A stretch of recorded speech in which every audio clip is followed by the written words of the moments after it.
जैसी हो गई। हमने सोचने पर मजबूर हो गया, चलो मेरे काम का आसान हो गया, अब हमें उम्र को मारने की जरूरत नहीं है, शेर ही काम लगा देगा। और ये शेर को देखकर दरख्त के ऊपर चढ़ गया। ये ईरानी पेड़ के टहनी पर जाकर बैठ गया और शेर आता है, उमर के पास आता है, उमर लेटे हुए हैं, शेर में वो चक्कर लगाना शुरू करता है, 1 2 3, जब 4-5 चक्कर लगाता है, वो ईरानी सोचता है कि ये उमर पर हमला क्यों नहीं करता, ये उमर को मारता क्यों नहीं है, ये तो जंगल का शेर है, इसको तो मार देना चाहिए।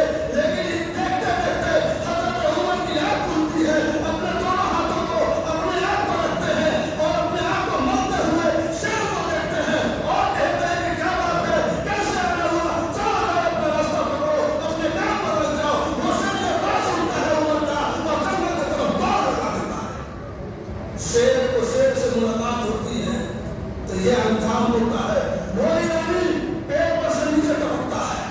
हजरत उमर घबरा जाते हैं कि सब कोई सामने से आता है, बाएं बाएं से आता है, ये तो ऊपर से आ रहा है, क्या बात है।